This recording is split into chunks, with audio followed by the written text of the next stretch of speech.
Hi hello ನಮಸ್ಕಾರ welcome back to my ಮುದ್ದು ಶಿಲ್ಪ ಸವಾರಿ ಲೈಫ್ ಯೂಟ್ಯೂಬ್ ಚಾನಲ್. ಎಲ್ಲರೂ ಹೇಗಿದ್ರೆ ಐ ಹೋಪ್ ಚೆನ್ನಾಗಿದ್ದೀರ ಅಂತ ಅಂದ್ಕೊಳ್ತೀನಿ. ನಾನು ಸೂಪರ್ ಆಗಿದ್ದೀನಿ. ಇವತ್ತಿನ ವಿಡಿಯೋ ಸ್ಟಾರ್ಟ್ ಮಾಡೋಕ್ಕಿಂತ ಮುಂಚೆ ಇನ್ನೂ ನನ್ನ ಚಾನಲ್ಗೆ ಯಾರೆಲ್ಲ ಸಬ್ಸ್ಕ್ರೈಬ್ ಆಗಿಲ್ಲ ಪ್ಲೀಸ್ ಸಬ್ಸ್ಕ್ರೈಬ್ ಆಗಿ ವಿಡಿಯೋ ನೋಡಿ ಅಂತ ಹೇಳ್ತಾ, ಇದೇನಪ್ಪ 3 ಗಂಟೆಗೆ ಎದ್ದು ಬಟ್ಟೆ ಪ್ಯಾಕಿಂಗ್ ಮಾಡಿರೋದೆಲ್ಲ ವಿಡಿಯೋ ತೋರಿಸ್ತಾ ಇದ್ದೀನಿ ಅಂತ ಅಂದ್ಕೊಳ್ತಿರ್ಬೋದು. ಹೌದು, ನಾವಿವತ್ತು ಹೋಗ್ತಾ ಇರೋದು ಟ್ರಿಪ್ಗೆ ಹೋಗ್ತಾ ಇದ್ದೀವಿ. ಸುಮಾರು ದಿನದಿಂದ ಅಂದ್ಕೊಂಡಿದ್ದೆ ನಾನು ಕೊಟ್ಟಿಯೂರ್ಗೆ ಹೋಗಬೇಕು ಅಂತ ಅಂದ್ಕೊಂಡು, ಬಟ್ ಹೋಗೋಕ್ಕಾಗಿರಲಿಲ್ಲ. ಫ್ರೆಂಡ್ಸು ಕೂಡ ಕೊಟ್ಟಿಯೂರು ಮಂತ್ರಾಲಯ ಈ ಸೈಡೆಲ್ಲ ಹೋಗಿದ್ದು ಬರೋಣ ಅಂತ ಪ್ಲ್ಯಾನು ಮಾಡಿದ್ರು. ಬಟ್ ಅವರು ನನಗೇನು ಇನ್ಫಾರ್ಮ್ ಮಾಡಲಿಲ್ಲ. ನಮ್ಮ ಹಸ್ಬೆಂಡ್ಗೆ ಹೇಳಿದ್ದೆ, ನೀನೇನಾದರೂ ಹೋದರೆ ಫ್ರೆಂಡ್ ಜೊತೆಲಿ ಈ ಸತಿ ನನಗೂ ಹೇಳು ಅಂತ ಹೇಳಿ. ಅವರು ಬಾಯ್ಸ್ ಹೋದರೆ ನಾನು ಹೇಳಲ್ಲ, ಯಾರಾದರೂ ಲೇಡೀಸ್ ಈ ಥರ ಹೋದರೆ ಹೇಳ್ತೀನಿ ಅಂತ ಹೇಳಿದರು. ಸಡನ್ನಾಗಿ ನಾವು ಅಂದ್ಕೊಂಡ ಥರನೇ, ಅಂದರೆ ಅನ್ಎಕ್ಸ್ಪೆಕ್ಟೆಡ್ ಟ್ರಿಪ್ಪು ಅಂತಲೇ ಹೇಳ್ಬೋದು ಇದು. ಅಂದರೆ ಯಾವುದೇ ಒಂದು ಅಪ್ಪಣೆ ಇಲ್ಲದೇ ಕರ್ಸ್ಕೊಳಕ್ಕಾಗಲ್ಲ ಅಂತ ಹೇಳ್ತಾ ಇರ್ತಾರೆ. ನಿಜವಾಗ್ಲೂ ದೇವ್ರ ಅಪ್ಪಣೆ ಇಲ್ಲದೇ ನಾವು ದೇವ್ರು ನೋಡೋಕ್ಕಾಗಲ್ಲ ಅಂತ. ಹಾಗೆ ಅನ್ಎಕ್ಸ್ಪೆಕ್ಟೆಡಾಗಿ ನಮ್ಮನ್ನು ಈ ಕೊಟ್ಟಿಯೂರ್ಗೆ ಕರ್ಸ್ಕೋಬೇಕು ಅನ್ನೋದು ಒಂದು ಉದ್ದೇಶ ಇತ್ತು ಅಂತ ಅನಿಸುತ್ತೆ ಅಂತ ನಾನು ಅಂದ್ಕೊಂಡಿದ್ದೀನಿ. ಯಾಕೆಂದರೆ ಯಾವಾಗಲೂ ಹೋದಾಗ ಏನಾದರೂ ಒಂದು ಪ್ರಾಬ್ಲಮ್ ಆಗ್ತಿತ್ತು. ಹೋಗಬೇಕು ಅಂದಾಗೆಲ್ಲ ಅದು ಇದು ಅಂತ ಕಾರಣ ಹೇಳ್ತಿದ್ರು. ಬಟ್ ಸಡನ್ನಾಗಿ ಸಂಜೆ ಬಂದು ಅವರು ಸ್ಯಾಟರ್ಡೇ ಸಂಜೆ ಬಂದು ಹಿಂಗೆ ಕೊಟ್ಟಿಯೂರಿಗೆ ಹೋಗೋಣ, 2 ಸೀಟ್ ಖಾಲಿ ಇದ್ದಾವಂತೆ, ನಾವು ಬೆಟ್ಟಕ್ಕೆ ಹೋಗ್ತೀವಲ್ಲ ಅವ್ರ ಕಡೆಯಿಂದ ಅಂತ ಹೇಳಿದ್ರು. ಸರಿ ಅಂತಂದ್ಬಿಟ್ಟು ನಾನು ಯೋಚನೆ ಮಾಡಲಿಲ್ಲ, ಒಪ್ಕೊಂಡೆ. ಬಟ್ ನನ್ನ ಮಗಳು ಕರ್ಕೋಗ್ಬೇಕು ಅಂತ ಅಂದ್ಕೊಂಡಿದ್ದೆ. ಬಟ್ ಅಲ್ಲಿ 2 ಸೀಟ್ ಖಾಲಿ ಇರೋದ್ರಿಂದ ಸರಿ ಈ ಸತಿ ಹೋಗಿ ಬರೋಣ, ನೆಕ್ಸ್ಟ್ ಸತಿ ಬೇಕಾದರೆ ಫ್ರೀ ಆದಾಗ ಹೋಗೋಣ ಫ್ಯಾಮಿಲಿ ಎಲ್ಲ ಅಂತ ಹೇಳಿದ್ರು. ಸರಿ ಅಂದ್ಕೊಂಡು ನಾನು ಒಪ್ಕೊಂಡೆ. ಅವರು ಸ್ಯಾಟರ್ಡೇ ಸಂಜೆ ಹೇಳಿದ್ರಿಂದ ನಾನು ಮನೆಯೆಲ್ಲ ಕ್ಲೀನ್ ಮಾಡ್ಕೋಬೇಕಿತ್ತು. ಭಾನುವಾರ ಎದ್ದು ಎಲ್ಲ ನೀಟಾಗೆಲ್ಲ ಕ್ಲೀನ್ ಮಾಡಿಕೊಂಡು, ನನಗೆ ಎಲ್ಲಿಗಾರು ಹೊರಗಡೆ ಹೋಗಬೇಕು ಅಂದಾಗ ಮನೆಯೆಲ್ಲ ನೀಟಾಗಿ ಕ್ಲೀನಾಗಿರಬೇಕು, ಡೀಪ್ ಕ್ಲೀನ್ ಮಾಡ್ಕೋಬೇಕು ಅಂತ ಹೇಳಿ ಎಲ್ಲನೂ ಕ್ಲೀನ್ ಮಾಡಿಕೊಂಡು ರೆಡಿ ಮಾಡಿಕೊಂಡೆ. ಅದಾದಮೇಲೆ ಅವರು ಅಲ್ಲಿ ಆ ಕಡೆ ಸೈಡು, ಅಂದರೆ ಕೇರಳ ಸೈಡು, ಆ ಕಡೆ ಸೈಡು ಊಟ ಎಲ್ಲ ಚೆನ್ನಾಗಿರಲ್ಲ ಹೋಟ್ಲಲ್ಲಿ ಅಂತ ಹೇಳಿದರು. ಅದಕ್ಕೆ ಏನಾದರೂ ತಿಂಡಿ ಮಾಡ್ಕೊಳ್ಳಿ ಅಂತ ಹೇಳಿದ್ರು. ನಮ್ಮದು ಆ್ಯಕ್ಚುಲಿ ಇದ್ದುದೇ ಸೋಮವಾರ ಮಂಗಳವಾರ ಟ್ರಿಪ್ಪು. ಸೋಮವಾರ ಸಂಜೆ, ಅಂದರೆ ಸೋಮವಾರ ಬೆಳಗಿನ ಜಾವ ಒಂದು 6:30ಗೆಲ್ಲ ಹೊರಡಬೇಕು ಅಂತ ಹೇಳಿದ್ರು. ಸರಿ ಅಂದ್ಬಿಟ್ಟು ನಾನು ಬೆಳಗಿನ ಜಾವ 3 ಗಂಟೆಗೆ ಎದ್ದು ಸ್ನಾನ ಎಲ್ಲ ಮಾಡಿ ಫ್ರೆಶಪ್ ಆಗಿ ಒಂದು ಸ್ವಲ್ಪ ತಿಂಡಿಗೆ ಅಂತ ಚಪಾತಿ ಮತ್ತು ಪುಳಿಯೋಗರೆ ಮಾಡ್ಕೊಳ್ತಿದ್ದೆ. ಎಲ್ಲ ಒಂದು ಐಟಮ್ ಮಾಡ್ಕೊಂಬರ್ತಾರೆ, ನೀವು ಏನಾದರೂ ಮಾಡ್ಕೊಂಬನ್ನಿ ಅಂತ ಹೇಳಿದರು. ನನಗೆ ಹೊರ್ಗಡೆ ಹೋದಾಗ ಈ ಥರ ಎಲ್ಲ ತಿಂಡಿ ಮಾಡ್ಕೋಬೇಕು, ಏನಾದರೂ ಅಡುಗೆ ಮಾಡ್ಕೋಬೇಕು, ಪ್ರಿಪ್ರೇಷನ್ ಮಾಡ್ಕೋಬೇಕು ಅನ್ನೋದು ನಿಜವಾಗ್ಲೂ ಒಂಚೂರು ಇಷ್ಟ ಆಗಲ್ಲ. ಯಾಕೆಂದರೆ ಅಲ್ಲೆಲ್ಲ ಅಂದರೆ ಬಿಸಿ ಇರಲ್ಲ, ಆಮೇಲೆ ಒಂದು ಸ್ವಲ್ಪ ಆರೋಗಿರುತ್ತೆ. ಅದೆಲ್ಲನೂ ಅಲ್ಲೋಗಿ ಎತ್ಕೊಂಡು ತಿನ್ನಬೇಕು, ಅದೆಲ್ಲ ಒಂಥರ ಬಾಕ್ಸ್ ಎಲ್ಲ ಮುಚ್ಚಿ ಮಡಗಬೇಕು, ಅದು ಸ್ಮೆಲ್ಲು ಆ ಥರ ಎಲ್ಲ ನನಗಾಗಲ್ಲ, ನಿಜವಾಗ್ಲೂ ನನಗಾಗಲ್ಲ. ಬಟ್ ನಮ್ಮ ಹಸ್ಬೆಂಡು ಆ ಕಡೆ ಸೈಡ್ ಊಟ ಸರಿ ಚೆನ್ನಾಗಿರಲ್ಲ. ಯಾಕೆಂದರೆ ನಾನು ಒಂದು ಸರ್ತಿ ಹೋಗಿರೋದ್ರಿಂದ ನನಗೂ ಅದರ ಅನುಭವ ಆಗಿದೆ.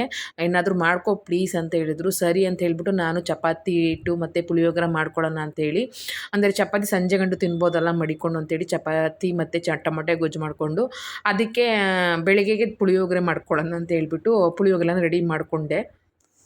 ಈ ಕಡೆ ಸೈಡು ಪುಳಿಯೋಗರೆಗೆ ಹುಣ್ಸೆಹಣ್ಣೆಲ್ಲ ಬೇಯ್ತಾ ಇರಲಿ ಅಂತ ಹೇಳಿ ಇಟ್ಬಿಟ್ಟು ಈಚೆ ಬಾಗಿಲು ತೊಳ್ಕೊಂಬಿಡೋಣ ಅಂತ ಹೇಳ್ಬಿಟ್ಟು ತೊಳೆಯೋಕ್ಕೆ ಬಂದೆ. ಒಂದು ಸ್ವಲ್ಪ ಭಯ ಆಗ್ತಿತ್ತು, ಯಾಕೆಂದರೆ ಬೆಳಿಗ್ಗೆ 3 ಗಂಟೆ 3:30ಗೆ ಎದ್ದು ಅಷ್ಟೊತ್ತಲ್ಲಿ ತೊಳೆಯೋದು ಕಷ್ಟ ಆಯ್ತದೆ. ಅಷ್ಟರಲ್ಲಿ ಹಸ್ಬೆಂಡು ಕೂಡ ಎದ್ದು ಬಂದರು, ಒಬ್ಬಳೇ ತೊಳಿತಾವಳೆ ಅಂತ ಹೇಳ್ಬಿಟ್ಟು ಅಲ್ಲೇ ಕೂತ್ಕೊಂಡಿದ್ರು. ಯಾಕೆಂದರೆ ಅಷ್ಟೊತ್ತಲ್ಲಿ ಒಂದು ಸ್ವಲ್ಪ ಭಯ, ಕತ್ತಲೆ, ಲೈಟ್ಗಳೆಲ್ಲ ಇರಲ್ಲ ಅಂತ ಹೇಳ್ಬಿಟ್ಟು.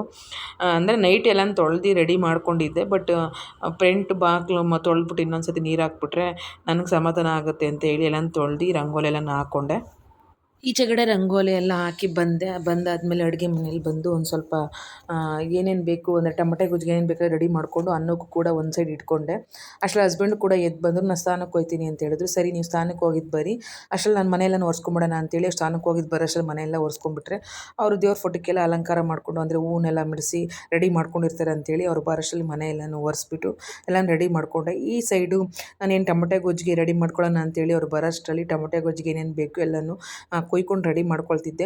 ನನಗೆ ಅಡುಗೆ ಮಾಡಬೇಕು ಅಂತ ಏನು ಕಷ್ಟ ಅಂತ ಅನಿಸಲ್ಲ. ಬಟ್ ಅಡುಗೆ ಮಾಡಬೇಕಾದ್ರೆ ಇಷ್ಟು ಬೇಗ ಹೇಳ್ಬೇಕು ಅಂದರೆ ತಿನ್ನೋದು 2 ತುತ್ತಿಗೆ ಅಲ್ಲಿ ಸರಿಯಾಗಿ ತಿನ್ನೋದು ಇಲ್ಲ. ಹೊರಗಡೆಗೆ ತೊಗೊಂಡು ಹೋದಾಗ ಎಷ್ಟೋ ಸತಿ ನೋಡಿದ್ದೀನಿ, ಎಲ್ಲ ವೇಸ್ಟ್ ಮಾಡ್ತೀವಿ. ಅದಕ್ಕೆ ನಂಗೆ ಮಾಡ್ಕೊಳ್ಳೋಕ್ಕೆ ಇಷ್ಟ ಇಲ್ಲ. ಹೋಟ್ಲಲ್ಲಾದರೆ ಒಂದು ಸ್ವಲ್ಪ ತಿನ್ಕೊಂಬಿಡೋಣ, ಬಿಸಿ ಬಿಸಿ ಇರುತ್ತೆ ಅಂದ್ಕೋಬೋದು. ಬಟ್ ನನಗೆ ಟ್ರಾವೆಲ್ ಕಡೆ ಹೋದಾಗೆಲ್ಲ ವಾಮಿಟ್ ಜಾಸ್ತಿ, ಅಷ್ಟೇನು ನಾನು ತಿನ್ನೋಕ್ಕೆ ಹೋಗಲ್ಲ. ಬಟ್ ಹಸ್ಬೆಂಡ್ ಹೇಳಿದ್ರಲ್ಲ, ಬೇಡ ಸರಿ ಬರಲ್ಲ ಅದು, ಅವರು ತರ್ತಾರೆ, ನಾವು ಏನಾದ್ರು ಮಾಡ್ಕೊಳ್ಳೋಣ ಅಂತೇಳಿ ಸರಿ ಅಂತ ಹೇಳ್ಬಿಟ್ಟು ನಾನು ಕೂಡ ಎಲ್ಲ ರೆಡಿ ಮಾಡ್ಕೊಳ್ತಿದ್ದೆ. ಅಷ್ಟರಲ್ಲಿ ಅವರು ಕೂಡ ಸ್ನಾನ ಎಲ್ಲ ಮಾಡ್ಕೊಂಡು ಬಂದು ದೇವ್ರಿಗೆ ರಾತ್ರಿನೇ ನೆನ್ನೆನ ಎಲ್ಲನೂ ದೀಪ ಎಲ್ಲ ಬೆಳಗ್ಗೆ ಎಲ್ಲ ಅರಿಶಿನ ಕುಂಕುಮ ಎಲ್ಲ ಹಾಕಿ ರೆಡಿ ಮಾಡ್ಕೊಂಡಿದ್ದೆ.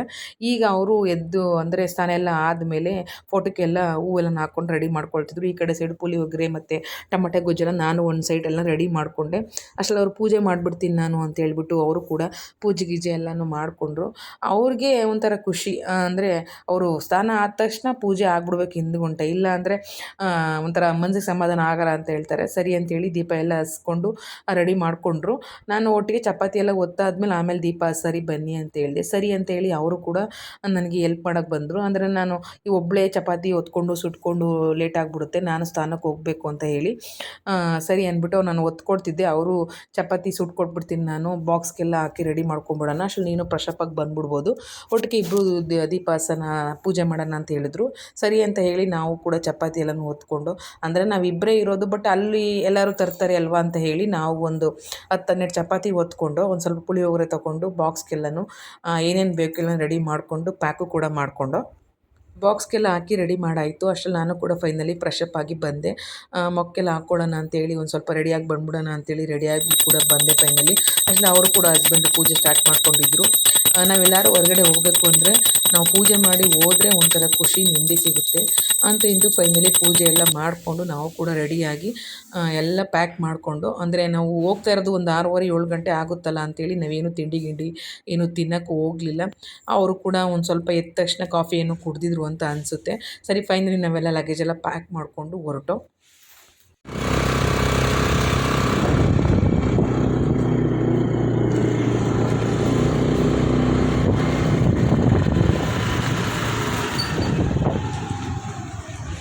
ನಾವು ಸ್ಕೂಟ್ರ್ ತಗೊಂಡು ಬಂದಿದ್ದು ಕೊಪ್ಪಳ ಹತ್ರ, KG ಕೊಪ್ಪಳ ಹತ್ರ ರೈಲ್ವೆ ಸ್ಟೇಷನ್ನು. ಅಲ್ಲಿ ಫ್ರೆಂಡ್ ಮನೆ ಹತ್ರ ಗಾಡಿ ಹಾಕ್ಬಿಟ್ಟು, ಅಂದರೆ ಕರ್ಕೊಂಡು ಹೋಗ್ತಾ ಇದ್ದಾರಲ್ಲ ಅವ್ರ ಮನೆ ಹತ್ರ ಗಾಡಿ ಹಾಕ್ಬಿಟ್ಟು ನಾವು ಎಲ್ಲನೂ ಏನೇನು ಲಗೇಜ್ ಇತ್ತಿಲ್ಲ ಅಂತ ತಗೊಂಡು ಒಳಗಡೆ ಮನೆ ಒಳಗಡೆ ಹೋದೋ.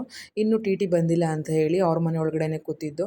ಅಷ್ಟರಲ್ಲಿ ಒಬ್ಬೊಬ್ಬರಾಗಿ ಎಲ್ಲರೂ ಕೂಡ, ಅಂದರೆ ಟ್ರಿಪ್ಗೆ ಯಾರು ಓಡ್ತಾರೆ ಎಲ್ಲರೂ ಒಬ್ಬೊಬ್ಬರಾಗಿ ಬರ್ತಾಯಿದ್ರು ಅವ್ರ ಮನೆ ಹತ್ರ.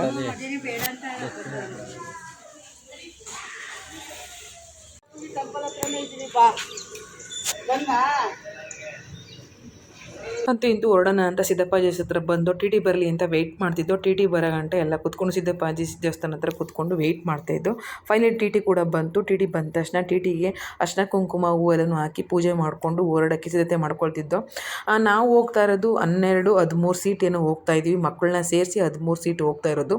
ಇಲ್ಲಿ ನನಗೆ ಯಾರೂ ಪರಿಚಯ ಇರಲಿಲ್ಲ. ಒಂದು 3-4 ಸೀಟ್ ಬಿಟ್ಟು ಇನ್ನೆಲ್ಲ ಹೊಸಬ್ರೇ ಇದ್ದದ್ದು.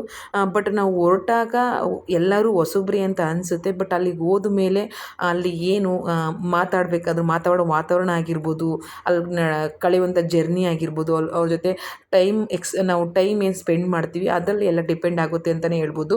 ಪರಿಚಯ ಯಾರು ಇರಲ್ಲ, ಆದರೆ ಹೋಗ್ಬೇಕಾದ್ರೆ ಎಲ್ಲ ಪರಿಚಯ ಆಗಿ ಇರ್ತಾರೆ.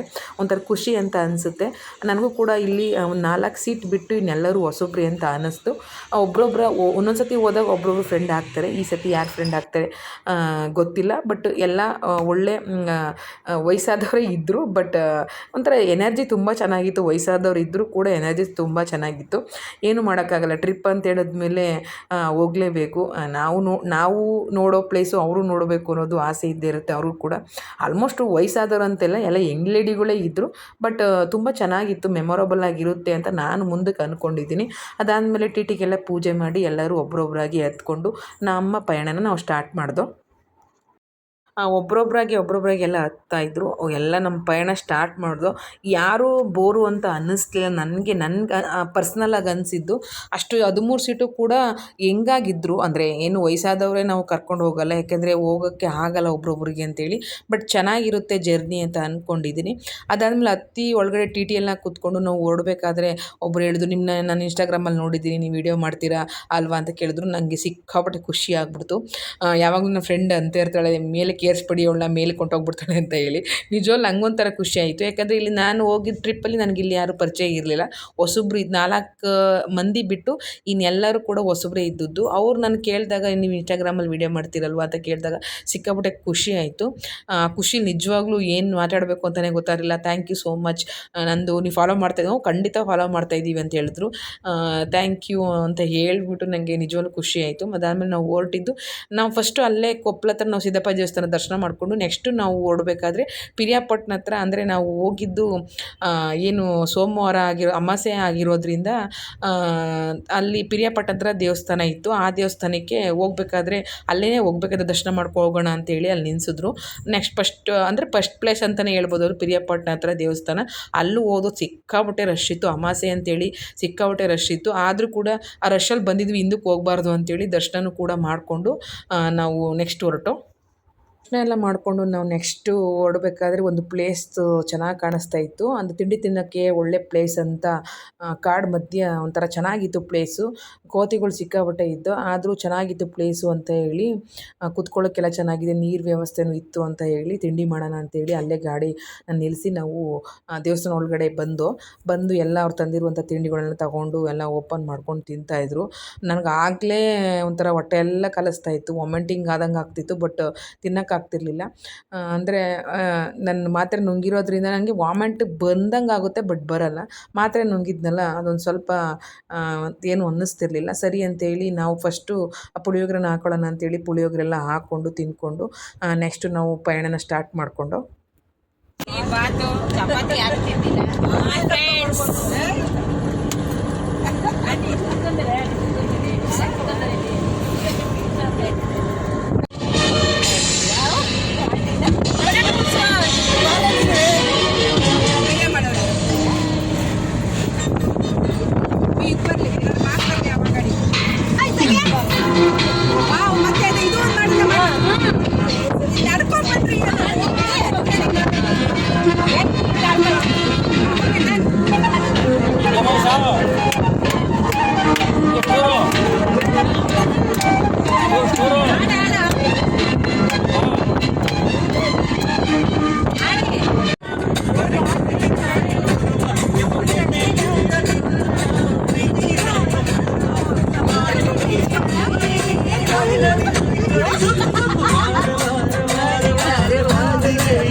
ಡ್ಯಾನ್ಸ್ ಮಾಡಿ ಸುಸ್ತಾಗಿದ್ರು ಅಂತ ಹೇಳಿ ಒಂದು ಕಡೆ ನಿಲ್ಲಿಸಿದ್ರು. ಅದಾದಮೇಲೆ ಟೀ ಕಾಫಿ ಕುಡಿಯೋಣ ಅಂತ ಹೇಳ್ಬಿಟ್ಟು ತಿಂಡಿ ಆದಮೇಲೂ ಟೀ ಕಾಫಿ ನಿಲ್ಲಿಸಿರಲ್ಲ ಅಂತೇಳಿ ಒಂದು ಹೋಟ್ಲ್ ಕಡೆ ನಿಲ್ಲಿಸಿದ್ರು. ಅಂದರೆ ನಿಜವಾಗ್ಲೂ ನನಗೆ ಟೀ ಕುಡ್ದಾಗ ಅನ್ನಿಸ್ತು, ನಿಜವಾಗ್ಲೂ ಈ ಕಡೆ ಸೈಡು ಕೇರಳ ಸೈಡು ನನಗೆ ಕಂಫರ್ಟಬಲ್ ಅನಿಸಲ್ಲ ಊಟ ತಿಂಡಿ ಅಂತ ಹೇಳಿ. ಆ ಟೀನೂ ಚೆನ್ನಾಗಿರಲಿಲ್ಲ. ಹೆಂಗಿತ್ತು ಅಂತ ಹೇಳಿದ್ರೆ ಬಿಸಿನೀರಿಗೆ ಟೀ ಪುಡಿ ಹಾಕಿ ಕೊಟ್ಬಿಟ್ಟು ಒಂದು ಸ್ಪೂನ್ 2 ಸ್ಪೂನ್ ಹಾಲು ಹಾಕಿ ಕೊಟ್ಬಿಟ್ಟು ಟೀ ಕೊಟ್ಟಂಗಿತ್ತು. ನಿಜವಾಗ್ಲೂ ಚೆನ್ನಾಗಿರಲಿಲ್ಲ. ನನಗಿಷ್ಟ ಆಗಲಿಲ್ಲ ಟೀ. ಏನೂ ಮಾಡೋಕ್ಕಾಗಲ್ಲ, ಬಂದದ ಕಡೆ ಅಡ್ಜಸ್ಟ್ ಮಾಡ್ಕೊಂಡು ಹೋಗಬೇಕು.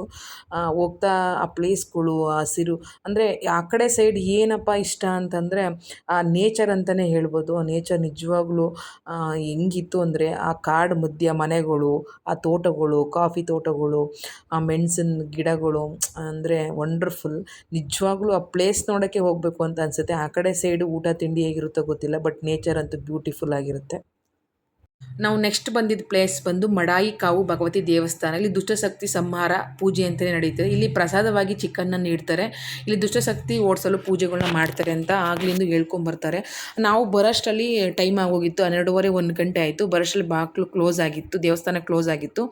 ಅದರಿಂದ ನಾವು ನೆಕ್ಸ್ಟ್ ಪ್ಲೇಸ್ಗೆ ಹೋಗೋಣ, ಯಾಕೆಂದರೆ 4 ಗಂಟೆಗೆ ಓಪನ್ ಅಂತ ಹೇಳಿದ್ರು. ಬಂದಿದ್ದು ವೇಸ್ಟ್ ಆಗಬಾರ್ದು ಅಂತೇಳಿ ಐಸ್ ಕ್ರೀಮ್ ತಿನ್ಕೊಂಡು ಟಿ ಹತ್ತು. ಇದು ಪಾರ್ಟ್ 1 ಆಗಿರುತ್ತೆ. ನಾವೇನು ಬಂದಿರ್ತೀವಿ ದೇವಸ್ಥಾನ ಬಂದು ಅದು ಒಂದು ಪಾರ್ಟ್ 1 ಆಗಿರುತ್ತೆ. ಪಾರ್ಟ್ 2 ಬೇಕು ಅಂದರೆ ನನ್ನ ಮುದ್ದು ಶಿಲ್ಪ ಸವಾರಿ ಲೈವ್ ಟು ಚಾನಲ್ ಲೈಕ್ ಮಾಡಿರಬೇಕು, ಶೇರ್ ಮಾಡಿ, ಕಮೆಂಟ್ ಮಾಡಿ ಹಾಗೂ ಸಬ್ಸ್ಕ್ರೈಬ್ ಮಾಡಿ.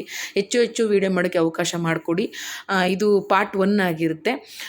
ಪಾರ್ಟ್ 2 ಬೇಕು ಅಂದರೆ ವೆಯ್ಟ್ ಮಾಡ್ತಾಯಿರಿ. ಅಲ್ಲಿವರೆಗೂ ಲೈಕ್ ಮಾಡಿ, ಶೇರ್ ಮಾಡಿ, ಕಮೆಂಟ್ ಮಾಡಿ ಹಾಗೂ ಸಬ್ಸ್ಕ್ರೈಬ್ ಮಾಡಿ ಅಂತ ಹೇಳ್ತಾ ಮತ್ತೊಂದು ವೀಡಿಯೋ ಜೊತೆಗೆ ಸಿಗ್ತೀನಿ. ಅಲ್ಲಿವರೆಗೂ take care, bye. Thank you so much. Love you all guys.